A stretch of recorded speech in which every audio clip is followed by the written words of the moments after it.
Hi friends, అందరికీ నమస్తే. నా పేరు అశోక్. చాలా రోజుల తర్వాత వీడియో చేయడం జరుగుతుంది. అంతకుముందు ఏఎఫ్సి యూట్యూబ్ ఛానల్ అని ప్రజలకు సంబంధించిన విషయాలు, ప్రజల పరిజ్ఞానం పెంచుకునేదానికి, సమాజం మీద అవగాహన కోసం చాలా వీడియోలు చేసాము.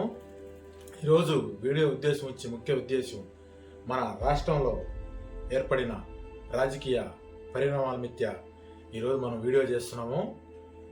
నేను గత జనవరి నెలలో ఎవరైతే ఇప్పుడు అత్యధిక మెజారిటీతో ఏ కూటమైతే మనకు ఫామ్ అయిందో, చంద్రబాబు నాయుడు గారు ముఖ్యమంత్రి కావాలా, ఈ రాష్ట్రం బాగుండాలని దాదాపు 1200 నుంచి 1300 కిలోమీటర్లు ఇచ్చాపురం నుంచి తడ నుంచి తిరుమల పాదయాత్ర చేయడం జరిగింది. నా పాదయాత్ర నేను అనుకుంది 10% అయితే దేవుడు 1000% రిజల్ట్ ఇచ్చారు. అదేవిధంగా టీడీపీ ఫ్యామిలీ కూడా నాకు అడుగడుగున సపోర్ట్ చేశారు. ఆ వీడియోస్ అన్ని మీరు చూశారు, నన్ను ఎంతో ఆశీర్వదించారు.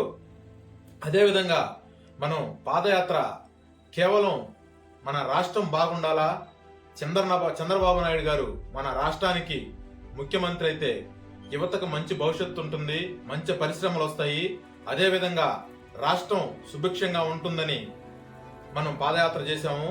మనం అనుకున్నట్టే ఆ రోజు మేము పాదయాత్ర స్టార్ట్ చేసినప్పుడు 120-130 సీట్లు అనుకొని స్టార్ట్ చేసిన పాదయాత్ర దాదాపు మేము మధ్యలో కొంతమందితో మాట్లాడి మనుషుల స్వభావాలు తెలుసుకున్న తర్వాత దాదాపు మన తెలుగుదేశం పార్టీకి 150 సీట్లు వస్తాయని అప్పుడే ప్రతిరోజు పాదయాత్ర చేసిన వీడియోలో ప్రతిరోజు చెప్పడం జరిగింది. ఈరోజు మరి ముఖ్యంగా మన నారా చంద్రబాబు నాయుడు గారి గురించి మనం కొద్దిగా డిస్కస్ చేసుకోవాలా. ఈ రోజు ఆయన పరిస్థితి ఏంటంటే, మన దేశ ప్రధాని డిసైడ్ చేసే స్టేజీకి చంద్రబాబు నాయుడు గారు వెళ్ళారంటే ఆయన ఆ వయసులో పడిన కష్టం, కృషి ఎంతో ఉంది.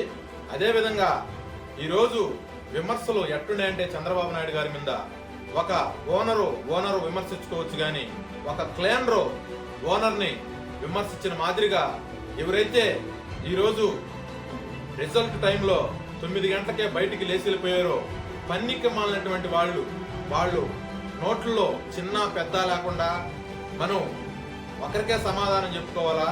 ఒక నాయకుడిగా, ఒక రాజకీయ నాయకుడిగా ఉన్నప్పుడు ఫస్ట్ ప్రజలకి, ఆ తర్వాత దేవుడికి చిన్నంతరం పెద్దంతరం లేకుండా తండ్రి వయసున్న చంద్రబాబు నాయుడు గారిని ఏ విధంగా అవహేళన చేస్తూ అవమానపరుస్తూ మాట్లాడిన మాటలు ఎవరైనా ఈ పేటీఎం బ్యాచ్ ఉందో, ఈ రిప్రాప్ కట్ట మనం చూసాం. ఈ 4 సంవత్సరాల్లో దేవుడు ఎవరు కర్మలు ఎక్కడ కరగవో ఇక్కడే కరిగిపోతాయి.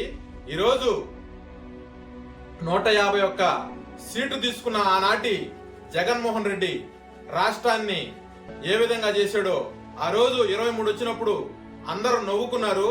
ఈ రోజు నీ పరిస్థితి 10 సీట్లు, గట్టిగా 10 సీట్లు వచ్చేదానికి నీకు భవిష్యత్తు లేకుండా పోయింది. దాన్ని బట్టి అర్థం చేసుకోవచ్చు రాష్ట్రంలో ఎట్లాంటి రాక్షస పాలన ఈ 5 సంవత్సరాలు మనం చూసామనేది.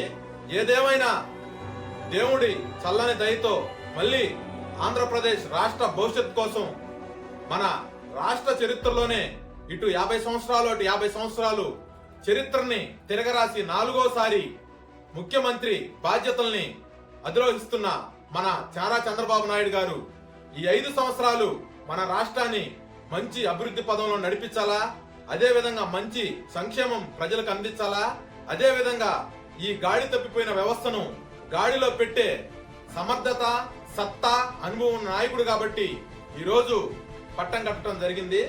అదే విధంగా ఇక్కడ మన లోకల్ విషయానికి వస్తే, మనం పాదయాత్ర చేసిన తర్వాత అంటే ఒక కార్యకర్తగా నేను స్టార్ట్ చేయడం జరిగింది.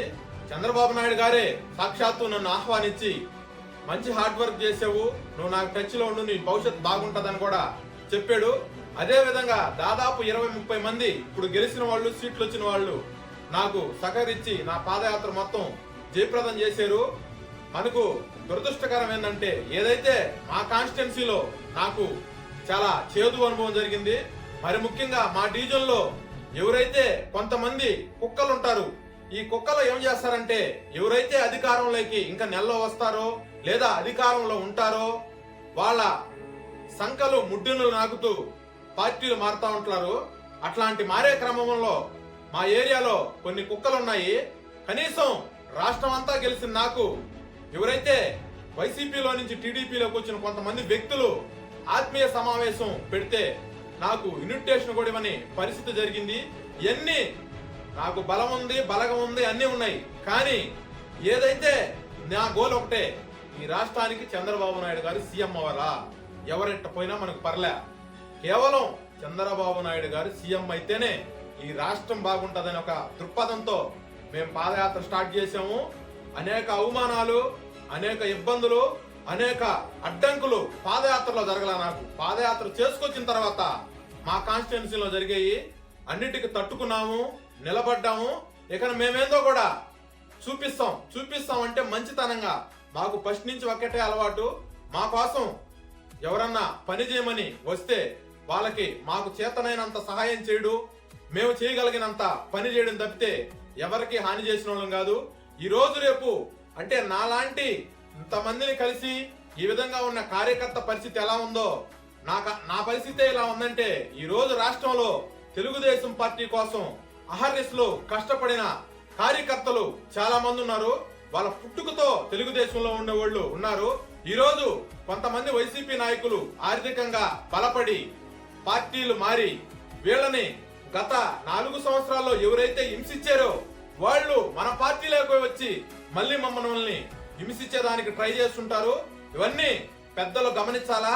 ప్రతి ఒక్క మనకు తెలుగుదేశం పార్టీ ఈ రోజు ఇట్లాంటి వేలో ఎదిరించి నిలిచిందంటే కార్యకర్తల శ్రమ, కార్యకర్తల త్యాగం, కార్యకర్తల ఇబ్బందులు, ఇరుకులు ఎన్నున్నాయనేది ప్రతి ఒక్క నాయకుడికి తెలుసు. దయచేసి నేను చెప్పేది ఏంటంటే, ఇప్పుడు దాకా ఈ 4 సంవత్సరాలు కార్యకర్తలు ఇబ్బంది పడ్డారు ఈ అరాచక పాలనలో. ఇక నుంచైనా కూడా ఒరిజినల్ తెలుగుదేశం కార్యకర్తలు ఎవరు, వీళ్ళు ఏ విధంగా పార్టీకి కష్టపడ్డారు అని ప్రతి ఒక్కరూ గమనించాలా. ఈరోజు మన పార్టీ ఇంత ప్రతిష్టంగా ఉందంటే ఓన్లీ తెలుగుదేశం బలం కార్యకర్త. అట్లాంటి కార్యకర్తని నాయకులు పార్టీలు మారుతుంటారు కానీ కార్యకర్తలు పార్టీలు మారరు. కార్యకర్తకి తెలిసింది ఒకటేను, ఏదైతే తెలుగోడి గౌరవాన్ని దేశమంతా చాటు చెప్పిన పసుపు జెండాను భుజం పైన వేసుకొని నడవటమే ఈ కార్యకర్తకి తెలిసిన పని. దానికోసం ఎంతమంది ప్రాణాలు కూడా అర్పించారో ఈ 5 సంవత్సరాల్లోనే మనం చూసాము. అటువంటి కార్యకర్తలకి ఒక భరోసాగా నాయకులు నిలవాలని మనస్ఫూర్తిగా కోరుకుంటున్నాము. రేపు 9వ తేదీ అమరావతిలో మన చంద్రబాబు నాయుడు గారు 4వసారి ఈ రాష్ట్రానికి ముఖ్యమంత్రిగా ప్రమాణ స్వీకారం చేయబోతున్నారు. ఆ కార్యక్రమం అంతా బాగా మనకు తెలుగు తమ్ముళ్ళు విజయవంతం చేయాలా. ఆ రోజే చెప్పాం మేము, సూర్యుడు ఉదయించటం ఎంత నిజమో అదే విధంగా 4వసారి చంద్రబాబు నాయుడు గారు ఈ రాష్ట్రానికి ముఖ్యమంత్రి అవటం అంతే నిజమని. అదే విధంగా చంద్రబాబు నాయుడు గారు ముఖ్యమంత్రి అయ్యారు. మాకెంతో సంతోషంగా ఉంది. నాతో పాలు పంచుకొని నాతో తిరిగిన ప్రతి ఒక్కరికి మంచి భవిష్యత్తు ఉంటది. అదే విధంగా ఒకరి డబ్బులు ఇస్తేనో ఒకరి కోసం మేము తిరగలేదు.